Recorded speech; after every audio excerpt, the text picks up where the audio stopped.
اقبال نے کہا خرد کے پاس خبر کے سوا کچھ اور نہیں، پر تیرا علاج اب نظر کے سوا کچھ اور نہیں، تیرا علاج نظر کے سوا کچھ اور نہیں، تجھے اب کسی کی نظر کی ضرورت ہے۔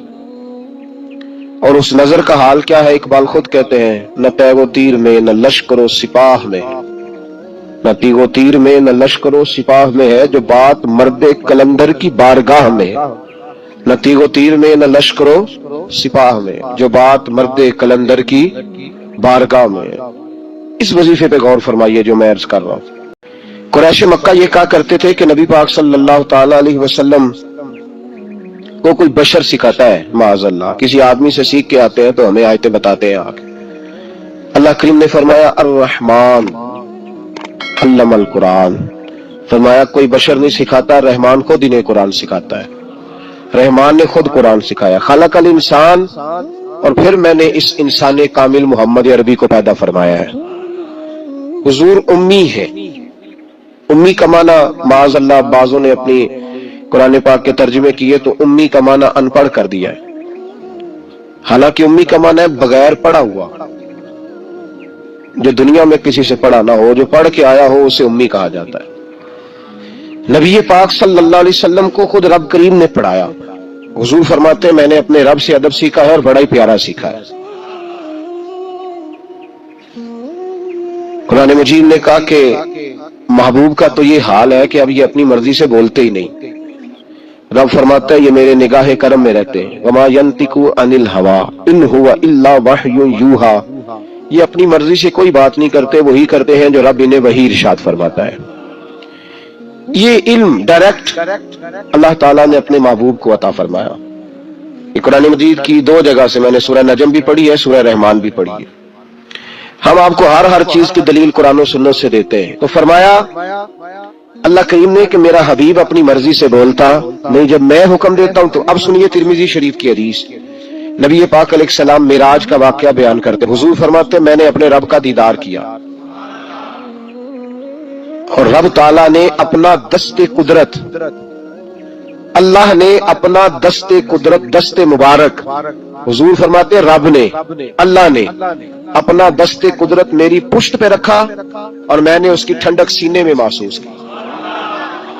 اللہ نے پشت پہ ہاتھ رکھا تو میں نے اس کی ٹھنڈک، یہ ترمذی کے لفظ ہیں، میں نے دل میں اس کی ٹھنڈک محسوس کی اور پھر ہر چیز کا علم اللہ نے مجھے عطا فرما دیا۔ مطلب ہے تھپڑے نال بھی علم لبدا ہے، تھپکیوں سے بھی علم۔ کیا میں نے ترمذی شریف کی حدیث عرض کی ہے، کتاب کا نام یاد رہ جائے گا؟ اس کا مطلب ہے علم صرف اسے نہیں ملتا جو پھٹی پہ آ کے بیٹھتا ہے، دارا با یاد کرتا ہے، تھپکیوں سے۔ حضور فرماتے ہیں رب کریم نے میری پشت پہ ہاتھ رکھا، میں نے اس کی ٹھنڈک دل میں محسوس کی اور پھر میں نے جان لیا ہر چیز کا علم اور میں نے ہر چیز کو پہچان بھی لیا۔ اب یہ وہ خاص فیض ہے، خاص یہ کام معراج کی رات ہوا، خلوت میں، تنہائی میں، اکیلے میں اللہ تعالیٰ نے اپنے حبیب کو خاص علوم عطا فرمائے۔ اب نبی پاک نے یہ علم، یہ اس کو کہتے ہیں سینہ بسینہ علم، یہ منتقل ہوتا ہے، یہ آگے تقسیم ہوتا ہے۔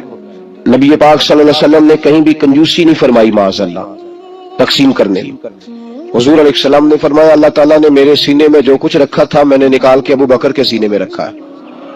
پھر فرمایا یہ جو علی ہے نا، اگر میں شہر ہوں نا علم کا تو علی اس کا دروازہ ہے، گویا میں نے اللہ کی دی ہوئی معرفت کا جو مکان بنایا ہے تو میں نے دروازہ مولا علی کو بنایا ہے، جو علی سے پیار کہے گا وہی آ کے مجھ سے فیض پائے گا۔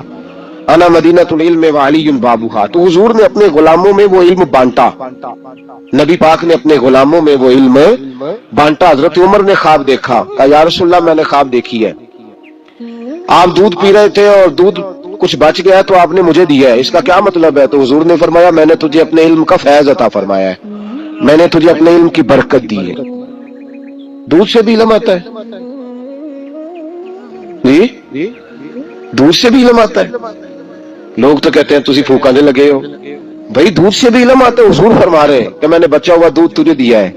کسی نے حضرت علی سے کہا تھا کہ علی، جناب علی نبی پاک صلی اللہ علیہ وسلم کے وصال کے بعد نا معرفت کھولنے لگے تھے، یوں سمجھ لیں کہ جب تک حضور کا وصال ظاہری نہیں ہوا تھا تو اتنا کھول کے نہیں بولتے تھے، جب وصال ظاہری ہو گیا تو اب جو آدمی بھی کوئی چیز پوچھتا تھا مولا علی شیر خدا کھول کے بتایا کرتے. تو کسی نے کہا علی اب جو انشراح صدر ہم دیکھ رہے ہیں, اب جو سینہ کھلا ہوا دیکھ رہے ہیں, پہلے یہ رنگ نہیں تھا. میں تو کہوں گا ادبن خاموش تھے. بڑوں کی مجلس میں ادبن بھی بہت سارے کام نہیں کیے جاتے, ادبن خاموش تھے. لیکن حضرت علی نے وجہ بتائی. آپ فرمانے لگے جب میں نے نبی پاک کو غسل دیا نا وصال کے بعد, تو محبوب پاک علیہ السلام کے ابرو مبارک پر, پلکوں پر, ابروؤں پر پانی کے تھوڑے تھوڑے قطرے تھے. تو شیر خدا فرماتے ہیں پہلے میں نے سوچا کہ میں کسی کپڑے سے پوچھ دوں, پھر میں نے کہا علی تیرے ہاتھوں نعمت آ رہی ہے. فرماتے ہیں میں نے گردن کو جھکایا اور وہ میں قطرے چوس گیا, بس وہ اندر جاتے گئے ہیں اور دروازے کھلتے گئے ہیں. اب ذرا غور کرو میری بات پہ, قطروں سے بھی علم آتا ہے. ہمارے ہاں نا اگر فیض دینے کا رواج نہیں تو لینے کا بھی کوئی نہیں. ہمارے ہاں طویل شوید لینے کا رواج ہے, دعا شعا کرانے کا رواج ہے, اپنے مسئلے بتانے کا رواج ہے. فیض لینے کا جو فیض ہے نا, فیض خرد کے پاس خبر کے سوا کچھ اور نہیں, تیرا علاج نظر کے سوا کچھ اور نہیں, کچھ اور نہیں. یہ جو ایک صحابی ہیں حضرت وابصہ رضی اللہ تعالیٰ, مسند امام احمد بن حنبل میں موجود ہے. فرماتے ہیں کہ میں اپنے گھر میں بیٹھا تھا تو میرے دل میں ایک چیز آئی, خیال آیا کہ میں حضور سے پوچھوں نہ جا کے بلا. دل میں, زبان سے نہیں میں نے ادا کیا, دل میں خیال آیا کہ میں آج حضور سے جا کے پوچھوں نا کہ نیکی کیا ہوتی ہے اور شر کیا ہوتا ہے. فرماتے ہیں یہ ارادہ کر کے میں مسجد میں چلا گیا. تو مسجد میں پہنچا تو جماعت ہو گئی تھی. یہ ایک روایت یوں ہے کہ جماعت میں شامل ہو گیا پر جگہ مجھے پیچھے ملی. آپ فرماتے ہیں نبی پاک صلی اللہ علیہ وسلم نے فرمایا ادن منی یا وابصہ. نماز کے بعد فرمایا وابصہ یار قریب آ جا.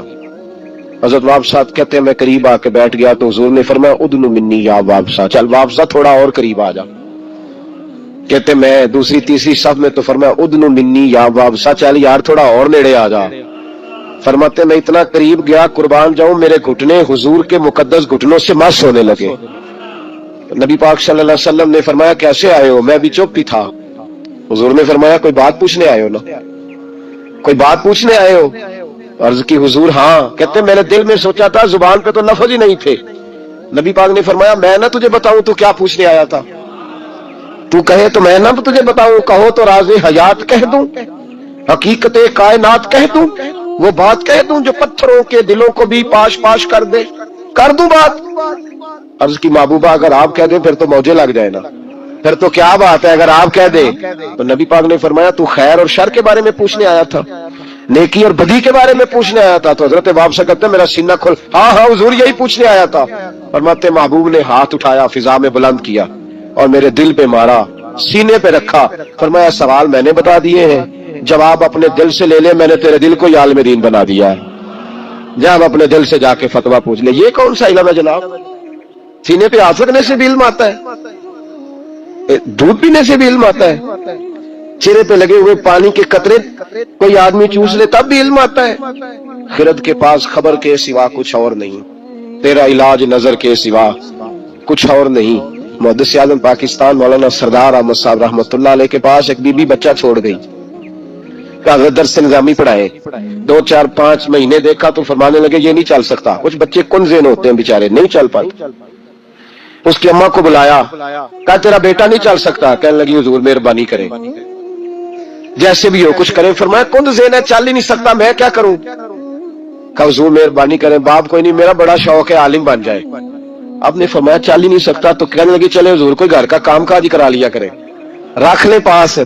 تو حضرت صاحب فرمانے لگے کیسے کام کراؤں؟ تو وہ اٹھ کھڑا ہوا, کہنے لگا محبوبہ تیری بھینسیں بھی تو ہے, میں چارہ ڈال دیا کروں, اور مجھے رکھ لے یار, رکھ لے, کسی کام کا نہیں کچھ تو کر دوں گا نا, رکھ تو لے نا, مجھے رکھ لے. بس جسے وہ رکھ لے وہ بس بچ گیا. کہ مجھے رکھ لے. حضرت نے فرمایا چل ٹھیک ہے, میں تجھے معقول نذرانہ بھی دوں گا, معاوضہ بھی. وہ کہتا سارا دن چارہ ڈالتا, شام کو آ کے صحبت میں بیٹھتا. جو ساتھ والے شاگرد تھے نا وہ سارے پڑھ گئے, عالم بن گئے, 8 سال ہو گئے. تو 2 3 نے تانا دیا, اور تو نہیں نہ پڑھا, چارہ ہی ڈالتا رہا ہے, چارہ ہی.